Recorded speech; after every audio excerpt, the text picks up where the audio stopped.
ನಡುವೆಯೂ ಪತ್ರಕರ್ತರು ಕ್ರಿಕೆಟ್ ಸೇರಿದಂತೆ ವಿವಿಧ ಕ್ರೀಡಾ ಚಟುವಟಿಕೆಗಳಲ್ಲಿ ಭಾಗವಹಿಸುವ ಮೂಲಕ ಮಾನಸಿಕ ಹಾಗೂ ದೈಹಿಕವಾಗಿ ಸದೃಢರಾಗಬೇಕು ಎಂದು ಜಿಲ್ಲಾಧಿಕಾರಿ ಪೂವಿತ ಹೆಸ್ ಹೇಳಿದರು. ನಗರದ ಮಹಾತ್ಮ ಗಾಂಧಿ ಜಿಲ್ಲಾ ಕ್ರೀಡಾಂಗಣದಲ್ಲಿ ಕರ್ನಾಟಕ ಕಾರ್ಯನಿರತ ಪತ್ರಕರ್ತ ಸಂಘ KUWJ ರಾಯಚೂರು ಜಿಲ್ಲಾ ಘಟಕದ ವತಿಯಿಂದ ಪತ್ರಿಕಾ ದಿನಾಚರಣೆ ಅಂಗವಾಗಿ ಪತ್ರಕರ್ತರಿಗಾಗಿ ಆಯೋಜಿಸಿದ ಜಿಲ್ಲಾ ಮಟ್ಟದ ಕ್ರಿಕೆಟ್ ಪಂದ್ಯಾವಳಿಗೆ ಚಾಲನೆ ನೀಡಿ ಅವರು ಮಾತನಾಡಿದರು.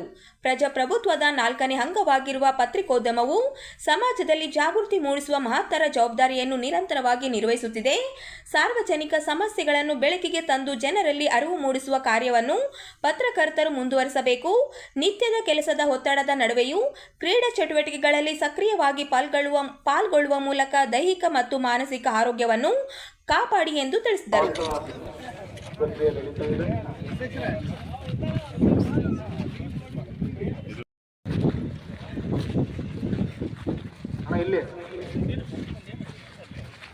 ಚಾಲನೆಯನ್ನ ನೀಡ್ತಾ ಇದ್ದಾರೆ.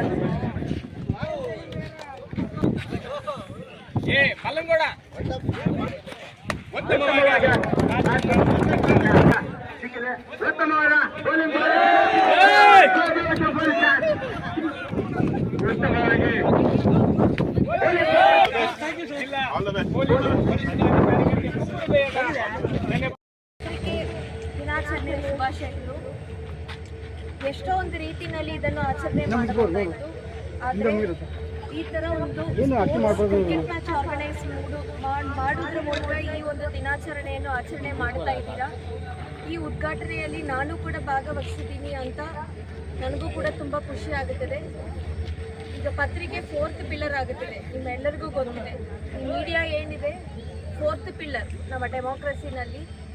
ಸೊ ಈ 4th ಪಿಲ್ಲರ್ ಆಗಿ ಏನು ಇಷ್ಟು ವರ್ಷಗಳು ನೀವು ಕೆಲಸ ಮಾಡಿದ್ದೀರಾ, ಅದೇ ರೀತಿ ಇನ್ನು ಮುಂದೆ ಕೂಡ ಸಾರ್ವಜನಿಕರಿಗೆ ಅರಿವು ಮೂಡಿಸುವುದರಲ್ಲಿ ಸರ್ಕಾರದ ಮಟ್ಟದಲ್ಲಿ ಏನೇನು ಯೋಜನೆಗಳು ಆಗ್ತಾ ಇದೆ, ಅದರದ್ದು ಸೂಕ್ಷ್ಮತೆಗಳು ಏನು, ಅದರಲ್ಲಿ ಏನು ಕೊರತೆಗಳಿದೆ ಅಂತ ನಮಗೆ ಕೂಡ ವಾಪಸ್ ತಿಳಿಸುವ ಕೆಲಸವನ್ನು ಇಷ್ಟು ವರ್ಷಗಳು ಎಷ್ಟು ಕಟ್ಟುನಿಟ್ಟಾಗಿ ನಮ್ಮ ಮೀಡಿಯಾ ನ್ಯೂಸು ಮಾಡ್ತಾ ಇತ್ತು, ಅದೇ ರೀತಿ ಇನ್ನು ಮುಂದೆ ಕೂಡ ಇನ್ನೂ ಕೂಡ ಅಚ್ಚುಕಟ್ಟಾಗಿ ನೀವೆಲ್ಲರೂ ಕೂಡ ಮಾಡ್ತೀರಾ ಅಂತ ಆಶಿಸ್ತಾ ಮತ್ತೊಮ್ಮೆ ಪತ್ರಿಕೆ ದಿನಾಚರಣೆಯ ಶುಭಾಶಯಗಳನ್ನು ಹೇಳ್ತಾ ನನ್ನ ಮಾತನ್ನು ಮುಗಿಸ್ತೀನಿ. ಧನ್ಯವಾದಗಳು. ಮೊದಲನೇದಾಗಿ ಬೋತ್ ಜರ್ನಲಿಸ್ಟ್ ಆ್ಯಂಡ್ ಪೊಲೀಸ್ ನಾವೆಲ್ಲರೂ ಒತ್ತಡವಾದ ಕೆಲಸದಲ್ಲಿ ಇರ್ತೀವಿ. ಸೊ ಆವಾಗ ಈ ಥರ ಸ್ವಲ್ಪ ಎಂಟರ್ಟೈನ್ಮೆಂಟ್ ಕೂಡ ಇರಬೇಕು. I heartily congratulate working professional journalist association of Raichur to organize this cricket match. And ಇದೇ ಥರ ಮಾಡಿ ಇನ್ನೂ ಜಾಸ್ತಿ ನಾನು 104 ಇನ್ನೊಂದು ಕ್ರಿಕೆಟ್ ಮ್ಯಾಚ್ ಆರ್ಗನೈಸ್ ಮಾಡ್ತೀನಿ ಇಂಡಿಯಾ. ಸೊ ನಿಮ್ಮ ಹೆಲ್ತ್ಗೋಸ್ಕರ ಕ್ರಿಕೆಟ್ ಆಟ ಯೋಗ ಮಾಡಿ ಆ್ಯಂಡ್ ಟೆನ್ಷನ್ ಕೂಡ ಕಡಿಮೆ ಆಗುತ್ತೆ. ನಾವು ಎಷ್ಟು ಟೆನ್ಷನಲ್ಲಿ ಇರ್ತೀವಿ. Thank you. ಪತ್ರಿಕಾ ದಿನಾಚರಣೆ ಅಂಗವಾಗಿ ಪ್ರತಿ ವರ್ಷವೂ ಕೂಡ ಜಿಲ್ಲಾ ಮಟ್ಟದ ಪತ್ರಕರ್ತರ ಕ್ರಿಕೆಟ್ ಟೂರ್ನಮೆಂಟನ್ನು ನಾವು ಕಳೆದ 4-5 ವರ್ಷಗಳಿಂದ ಆಯೋಜನೆ ಮಾಡ್ತಾ ಬಂದಿದ್ದೀವಿ. ಪ್ರತಿನಿತ್ಯ ಸುದ್ದಿಯಲ್ಲಿ ತೊಡಗುವಂಥ ನಾವುಗಳು ಕ್ರೀಡಾ ಸ್ಫೂರ್ತಿ ಮೆರೆಯಬೇಕು ಅನ್ನೋಂಥ ಕಾರಣಕ್ಕಾಗಿ ಈ ದಿನಾಚರಣೆ ಅಂಗವಾಗಿ ನಾವು ಈ ಕ್ರೀಡಾಕೂಟವನ್ನು ಆಯೋಜನೆ ಮಾಡಿದ್ದೀವಿ. ಸೊ ಹಾಗೆ ರಾಯಚೂರು ಜಿಲ್ಲೆಯ ಪತ್ರಕರ್ತರ ಕ್ರಿಕೆಟ್ ತಂಡ ಅತ್ಯಂತ ಬಹಳ ಸ್ಫೂರ್ತಿದಾಯಕವಾದಂಥ ತಂಡ ಕೂಡ ನಮ್ಮದಿದೆ. ಕಳೆದ 3-4 ವರ್ಷಗಳಿಂದ ರಾಜ್ಯ ಮಟ್ಟದಲ್ಲಿ ನಡೆಯುವಂಥ ಪಂದ್ಯಾವಳಿಯಲ್ಲಿ ಕೂಡ ಹಾಸನ್ ಮತ್ತು ಮಂಗಳೂರು, ಸೊ ಮೈಸೂರು ಇತರೆ ಕಡೆಯಲ್ಲಿ ನಡೆದಂಥ ಪತ್ರಕರ್ತರ ರಾಜ್ಯ ಮಟ್ಟದ ಕ್ರಿಕೆಟ್ ಪಂದ್ಯಾವಳಿಯಲ್ಲಿ ಕೂಡ ಉತ್ಸಾಹದಿಂದ ಭಾಗವಹಿಸಿ ಸೊ ನಾವು ಆಟವನ್ನು ಆಡಿದ್ವಿ. ಹಾಗಾಗಿ ದಿನನಿತ್ಯ ಸುದ್ದಿಯಲ್ಲಿ ಮುಳುಗುವಂಥ ನಾವು, ಸುದ್ದಿಯಲ್ಲಿ ದಿನವನ್ನು ದೂಡುವಂಥ ನಾವುಗಳು ಕ್ರೀಡಾ ಸ್ಫೂರ್ತಿ ಮೆರಿಬೇಕು, ಹಾಗೆ ಉತ್ತಮ ಆರೋಗ್ಯವನ್ನು ಕಾಪಾಡಿಕೊಳ್ಬೇಕು ಅನ್ನುವಂಥ ನಿಟ್ಟಿನಲ್ಲಿ ಸೊ ಕರ್ನಾಟಕ ಕಾರ್ಯನಿರತ ಪತ್ರಕರ್ತರ ಸಂಘ ಸೊ ಈ ಕ್ರೀಡಾಕೂಟವನ್ನು ಆಯೋಜನೆ ಮಾಡಿದೆ. ಹಾಗೆ ಈ ಕ್ರೀಡಾಕೂಟದ ಚಾಲನೆಯನ್ನು ನೀಡಿದಂಥ ಜಿಲ್ಲಾಧಿಕಾರಿಗಳಾದಂಥ ಶ್ರೀಮತಿ ಪೂವಿತಾ ಎಸ್ ಮೇಡಮ್ ಅವರಿಗೆ ಕೂಡ ಈ ಸಂದರ್ಭದಲ್ಲಿ ನಾನು ಸಂಘದ ಪರವಾಗಿ ಹೃದಯಪೂರ್ವಕವಾದ ಧನ್ಯವಾದಗಳನ್ನ ಹೇಳ್ತೇನೆ. ಹಾಗೆ ಈ ಒಂದು ಕ್ರಿಕೆಟ್ ಪಂದ್ಯಾವಳಿ ಆಯೋಜನೆಗಾಗಿ ಅಗತ್ಯ ಸಹಕಾರವನ್ನು ನೀಡಿದಂಥ ಯುವಜನ ಸೇವಾ ಮತ್ತು ಕ್ರೀಡಾ ಇಲಾಖೆಯ ಸಹಾಯಕ ನಿರ್ದೇಶಕರಾದಂಥ ವೀರೇಶ್ ಎಸ್ ನಾಯಕ್ ಸರ್ ಅವರಿಗೂ ಕೂಡ ಈ ಸಂದರ್ಭದಲ್ಲಿ ಸಂಘದ ಪರವಾಗಿ ಹೃದಯಪೂರ್ವಕವಾದ ಧನ್ಯವಾದಗಳನ್ನ ಹೇಳ್ತೇನೆ. ಹಾಗೆ ಯಾವಾಗಲೂ ನಮ್ಮ ಜೊತೆಗೆ ಇರುವಂಥ ಇಲಾಖೆ ಅಂದರೆ ಅದು ವಾರ್ತಾ ಮತ್ತು ಸಾರ್ವಜನಿಕ ಸಂಪರ್ಕ ಇಲಾಖೆ. ಹಾಗಾಗಿ ಹಿರಿಯ ಸಹಾಯಕ ನಿರ್ದೇಶಕರಾದಂಥ ಸುರೇಶ್ ಅವರು ಕೂಡ ಈ ಒಂದು ನಮ್ಮ ಕ್ರೀಡೆಗೆ ಸಹಕಾರವನ್ನು ನೀಡಿದ್ದಾರೆ. ಹಾಗಾಗಿ ಅವ್ರಿಗೂ ಕೂಡ ನಾನು ಹೃದಯಪೂರ್ವಕವಾದ ಧನ್ಯವಾದಗಳನ್ನ ಹೇಳ್ತೇನೆ. ಹಾಗೆ ಇವತ್ತಿನ ಪಂದ್ಯಾವಳಿಯಲ್ಲಿ ರಾಯಚೂರು ಜಿಲ್ಲೆಯ ವಿವಿಧ ತಾಲೂಕುಗಳಿಂದ 4-5 ತಾಲೂಕುಗಳಿಂದ ಪ್ರತಿಯೊಂದು ತಂಡ ಕೂಡ ನೀವು ಬಂದಿದ್ದೀರಿ. ನಿಮಗೂ ಕೂಡ ನಾನು ವೆಲ್ಕಮ್ ಮಾಡ್ತಾ, ಹಾಗೆ ಆಟವನ್ನು ಅತ್ಯುತ್ತಮವಾಗಿ ಆಡೋದ್ರ ಮೂಲಕ ಕ್ರೀಡಾ ಸ್ಫೂರ್ತಿಯನ್ನು ಮೆರಿಬೇಕು ಅನ್ನೋಂಥ ಮನವಿಯನ್ನು ಈ ಸಂದರ್ಭದಲ್ಲಿ ಮಾಡ್ತೇನೆ. ಎಲ್ಲರಿಗೂ ಥ್ಯಾಂಕ್ ಯು.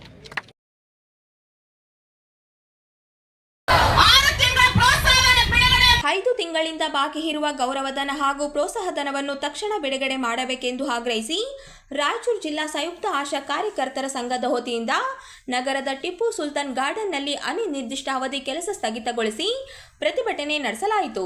ಪ್ರತಿಭಟನೆಯಲ್ಲಿ ಭಾಗವಹಿಸಿದ ಆಶಾ ಕಾರ್ಯಕರ್ತೆಯರು ಜನವರಿ ತಿಂಗಳಿಂದಲೂ ಪ್ರೋತ್ಸಾಹಧನ ಬಿಡುಗಡೆಯಾಗದೇ ಇರುವುದರಿಂದ ಕುಟುಂಬ ನಿರ್ವಹಣೆ, ಮಕ್ಕಳ ಶಿಕ್ಷಣ ಹಾಗೂ ದೈನಂದಿನ ಖರ್ಚುಗಳನ್ನು ನಿಭಾಯಿಸಲು ತೀವ್ರ ಆರ್ಥಿಕ ಸಂಕಷ್ಟ ಎದುರಿಸುತ್ತಿದ್ದೇವೆ ಎಂದು ಅಳಲು ತೋಡಿಕೊಂಡರು. ಸರ್ಕಾರ ಘೋಷಿಸಿರುವ ಮಾಸಿಕ 5,000 ರೂಪಾಯಿ ನಿಶ್ಚಿತ ಗೌರವಧನವು ಕೆಲವೇ ತಿಂಗಳು ಪಾವತಿಯಾಗಿದ್ದು ಉಳಿದ ತಿಂಗಳ ಹಣ ಜಮೆಯಾಗದೆ ಗೊಂದಲ ಉಂಟಾಗಿದೆ ಎಂದು ಆರೋಪಿಸಿದರು. ಪ್ರತಿ ತಿಂಗಳ ಪಾವತಿ ವಿವರಗಳನ್ನು ಪಾಸ್ಬುಕ್ನಲ್ಲಿ ಸ್ಪಷ್ಟವಾಗಿ ನಮೂದಿಸಿ ಪಾರದರ್ಶಕತೆ ಕಾಪಾಡಬೇಕೆಂದು ಒತ್ತಾಯಿಸಿದರು. ಇದರ ಜೊತೆಗೆ ಕಫದ ಮಾದರಿ ಸಂಗ್ರಹಣೆ ಸೇರಿದಂತೆ ಹೆಚ್ಚುವರಿ ಕೆಲಸದ ಒತ್ತಡದಿಂದ ಮಾಸಿಕವಾಗಿ ತೊಂದರೆ ಅನುಭವಿಸುತ್ತಿದ್ದೇವೆ. ಅನಗತ್ಯ ಒತ್ತಡ ಹೇರುವುದನ್ನು ಸರ್ಕಾರ ಹಾಗೂ ಆರೋಗ್ಯ ಇಲಾಖೆ ತಕ್ಷಣ ನಿಲ್ಲಿಸಬೇಕೆಂದು ಪ್ರತಿಭಟನಾಕಾರರು ಆಗ್ರಹಿಸಿದರು. ತಾಯಿ ಮರಣ ಪ್ರಕರಣಗಳ ನೆಪದಲ್ಲಿ 4 ಆಶಾ ಕಾರ್ಯಕರ್ತೆಯರನ್ನು ಸೇವೆಯಿಂದ ತೆಗೆದುಹಾಕಿರುವ ಕ್ರಮವನ್ನು ಖಂಡಿಸಿದ ಅವರು ಅವರನ್ನು ಮರು ನೇಮಕ ಮಾಡಿಕೊಳ್ಳಬೇಕು ಎಂದು ಸರ್ಕಾರಕ್ಕೆ ಮನವಿ ಸಲ್ಲಿಸಿದರು.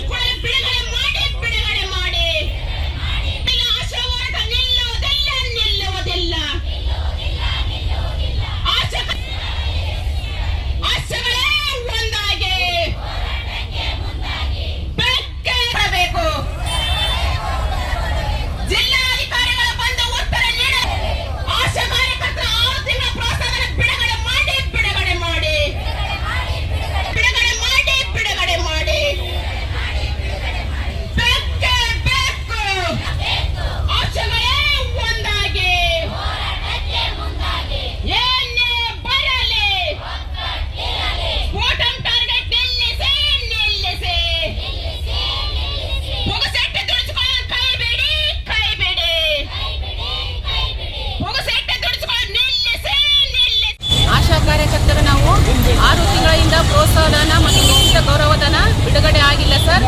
ಈಗ ಅವರು ನಾವು ಸ್ಟ್ರೈಕ್ ಮಾಡಿದ್ವಿ ಸರ್. ಅವರು ಸ್ಟ್ರೈಕ್ ಮಾಡಬೇಡ್ರಿ, ನಾವು 6 ತಿಂಗಳ ಪೇಮೆಂಟು ಬಿಡುಗಡೆ ಮಾಡ್ತೀವಿ, 2 ದಿನ ಟೈಮ್ ಕೊಡ್ರಿ ಅಂತ ಹೇಳಿದ್ರಿ ಸರ್. ಹಾಗಾಗಿ ನಾವು ಅವ್ರ ಮಾತಿಗೆ DHS ಸರ್, RCH ಅವರು ಸರ್ ಅವ್ರ ಮಾತಿಗೆ ಬೆಲೆ ಕೊಟ್ಟು ನಾವು ಸ್ಟ್ರೈಕನ್ನು ಹಿಂದಕ್ಕೆ ತೆಕ್ಕೊಂಡಿವಿ. ಆದರೂ ಅವರು ಇದುವರೆಗಾದರೂ ಪೇಮೆಂಟ್ ಮಾಡಿಲ್ಲ ಸರ್. 6 ತಿಂಗಳ ಪೇಮೆಂಟ್ ಆಗಿಲ್ಲ ಅಂದರೆ ನಮ್ಮ ಮಕ್ಕಳಿಗೆ ಮತ್ತು ಮನೆ ಕೆಲಸಕ್ಕೆ ಭಾಳ ತೊಂದರೆ ಆಗುತ್ತೆ ಸರ್. 6 ತಿಂಗಳವರೆಗೂ ಪೇಮೆಂಟ್ ಇಲ್ಲದೆ ದುಡಿಯಲಿಕ್ಕೆ. ಹಾಗಾಗಿ ಈಗ 6 ತಿಂಗಳ ಪೇಮೆಂಟನ್ನು ಬಿಡುಗಡೆ ಮಾಡಿದರೆ ನಾವು ನಾಳೆಗೆ ಕೆಲಸ ಮಾಡ್ತೀವಿ ಸರ್. ಈಗ 6 ತಿಂಗಳ ಪೇಮೆಂಟ್ ಬಿಡುಗಡೆ ಮಾಡಿಲ್ಲ ಅಂದರೆ ನಮ್ಮ ಅನಿರ್ದಿಷ್ಟ ಹೋರಾಟವನ್ನು ನಾವು ಮುಂದುವರಿಸ್ತೀವಿ ಸರ್. ಇದುವರೆಗೂ ನಿಂದಿಸಲು ಅಕೌಂಟಿಗೆ ಅಮೌಂಟ್ ಬರಬೇಕು, ಆವಾಗ ನಾವು ಕೆಲಸ ಸ್ಟಾರ್ಟ್ ಮಾಡಬೇಕು. ಅವ್ರ ಮಾತುಗಳಿಗೆ ನಾವು ಬೆಲೆ ಕೊಟ್ಟು ಸಾಕಾಗಿದೆ ಸರ್. ಮಾತು ಬೆಲೆ ಕೊಟ್ಟು ಹೇಳಿದ್ದಾಗ್ಯದ ಇನ್ನು ಮೇಲೆ ನಾವು ಕೇಳೋದು ನಮ್ಮ ತಾಳ್ಮೆ ಶಕ್ತಿ ಇಲ್ಲ ಸರ್. ಹಾಗಾಗಿ ನಾವು ಇನ್ನು ನಮ್ಮ ಅಕೌಂಟಿಗೆ ಪೇಮೆಂಟ್ ಬಂದ ಕೂಡಲೇ ನಾಳೆನೇ ನಾವು ಕೆಲಸ ಸ್ಟಾರ್ಟ್ ಮಾಡ್ತೀವಿ ಸರ್. ಇವತ್ತು ಅಧ್ಯಕ್ಷ ಹೋರಾಟ ಮಾಡ್ತಾ ಇರೋ ಕಾರಣ ಏನಂತಂದರೆ ನಮಗೆ ಸುಮಾರಷ್ಟು ಒಂದು ಸಮಸ್ಯೆಗಳಿದ್ದಾವೆ ಸರ್. ಯಾಕಂದರೆ ಹೋದ ವರ್ಷನೇ ನಮಗೆ ಫಿಕ್ಸ್ ಪೇಮೆಂಟು 10,000 ಅಂತ ಹೇಳಿ ಸಿದ್ದರಾಮಯ್ಯ ಸರ್ಕಾರ ಇದ್ದಾಗಲೇ ನಮ್ಗೆ ಹೇಳಿದರು.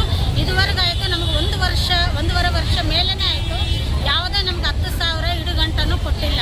ಆಮೇಲೆ ನಮ್ಮ ಬೇಡಿಕೆಗಳೇನೆಂದರೆ 4 ವರ್ಷ ಆಯಿತು TBದು ನಮ್ಮದು ಅಮೌಂಟ್ ಇಲ್ಲ, 6 ತಿಂಗಳಾಯಿತು ಇನ್ಸೆಂಟಿವ್ ಇಲ್ಲ,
ಸರ್ಕಾರ ಘೋಷಿಸಿರುವ 56,432 ಖಾಲಿ ಹುದ್ದೆಗಳ ಭರ್ತಿಗೆ ಕೂಡಲೇ ನೇಮಕಾತಿ ಅಧಿಸೂಚನೆ ಹೊರಡಿಸಬೇಕು.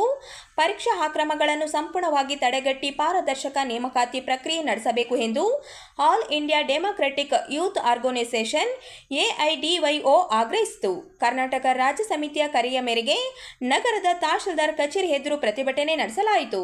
ರಾಜ್ಯ ಸರ್ಕಾರ ಘೋಷಿಸಿರುವ 56,432 ಹುದ್ದೆಗಳ ನೇಮಕಾತಿಗೆ ಕೂಡಲೇ ಅಧಿಸೂಚನೆ ಹೊರಡಿಸಿ ಎಲ್ಲ ನೇಮಕಾತಿ ಪ್ರಕ್ರಿಯೆಗಳ ವಾರ್ಷಿಕ ಕ್ಯಾಲೆಂಡರ್ ಪ್ರಕಟಿಸಬೇಕೆಂದು ಒತ್ತಾಯಿಸಿದರು. ಶಿಕ್ಷಣ ಇಲಾಖೆಯಲ್ಲಿನ ಪ್ರಾಥಮಿಕ ಹಾಗೂ ಪ್ರೌಢಶಾಲಾ ಶಿಕ್ಷಕರು, ಚಿತ್ರಕಲಾ, ಸಂಗೀತ ಮತ್ತು ದೈಹಿಕ ಶಿಕ್ಷಕರ ಖಾಲಿ ಹುದ್ದೆಗಳನ್ನು ತುರ್ತಾಗಿ ಭರ್ತಿ ಮಾಡಬೇಕು. ಆರೋಗ್ಯ ಮತ್ತು ಕುಟುಂಬ ಕಲ್ಯಾಣ ಇಲಾಖೆ ಹಾಗೂ ವೈದ್ಯಕೀಯ ಶಿಕ್ಷಣ ಇಲಾಖೆಯಲ್ಲಿನ ಖಾಲಿ ಹುದ್ದೆಗಳನ್ನು ಕೂಡ ಶೀಘ್ರವಾಗಿ ಭರ್ತಿ ಮಾಡುವಂತೆ ಆಗ್ರಹಿಸಿದರು. ಇವತ್ತಿನ ದಿನ ನಮ್ಮ AIDYO ಸಂಘಟನೆ ರಾಜ್ಯ ಸಮಿತಿಯ ಕರೆಯ ಮೇರೆಗೆ ನಾವು ರಾಯಚೂರಲ್ಲಿ ಏನು ರಾಜ್ಯ ಸರ್ಕಾರ ಒಂದು ಮಾತು ಕೊಟ್ಟಿತ್ತು, ಹಿಂದಿನ ಮುಖ್ಯಮಂತ್ರಿಗಳು ಮಾನ್ಯ ಸಿದ್ದರಾಮಯ್ಯ ಅವರು 56,432 ಹುದ್ದೆಗಳ ಭರ್ತಿ ಮಾಡ್ತು ಅಂತ ಹೇಳಿದರು. ಹಾಗೆಯೇ 5 ವರ್ಷ ವಯೋಮಿತಿ ಹೆಚ್ಚಳ ಮಾಡಿದರು. ಇದನ್ನು ನಾವು ಸ್ವಾಗತ ಮಾಡಿದ್ವಿ.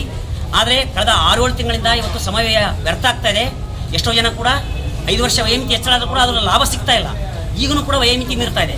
ಹಾಗಾಗಿ ನಾವೇನು ಕೇಳ್ತೇವೆ ಅಂತಂದರೆ ಎಲ್ಲ ಖಾಲಿ ಹುದ್ದೆಗಳಿಗೆ ಏನು 56,432 ಹುದ್ದೆಗಳು ಮಾಡ್ತು ಅಂತ ಹೇಳಿದ್ದಾರೆ, ಅದಕ್ಕೆ ಅಧಿಸೂಚನೆ ಆಗಬೇಕು. ಈಗ ಅವರು ಕೇವಲ 3,991 PC ಕರೆದಿದ್ದಾರೆ, 1,600 DR ಪೊಲೀಸ್ ಕರೆದಿದ್ದಾರೆ. ಅದು ಕೂಡ ಅರ್ಜಿ ಶುಲ್ಕ ಭಾಳ ಜಾಸ್ತಿ ಆಗಿದೆ. 750 ಮಾಡಿದ್ದಾರೆ, ಬರೀ 300 ರೂಪಾಯಿ ಇದ್ದಿದ್ದು. ಆಮೇಲೆ ಅರ್ಜಿ ಹಾಕಬೇಕಂದ್ರೆ ಸರ್ವರ್ ಬಿಸಿ ಸಮಸ್ಯೆ ಬರ್ತಾ ಇದೆ. ಮತ್ತು HK-ದವರು ನಾನ್ HK ಸಪರೇಟ್ ಅರ್ಜಿ ಹಾಕಬೇಕಾಗಿದೆ, ಅದಕ್ಕೆ 1,500 ರೂಪಾಯಿ ಕೊಡಬೇಕಾಗಿದೆ. ಅದಕ್ಕೆ ಬಡ ಅಭ್ಯರ್ಥಿಗಳಿಗೆ ಈ ಶುಲ್ಕನ ಭರಿಸೋಕ್ಕಾಗಲ್ಲ. ಅರ್ಜಿ ಶುಲ್ಕನ ಸಂಪೂರ್ಣವಾಗಿ ಕೈ ಬಿಡಬೇಕು.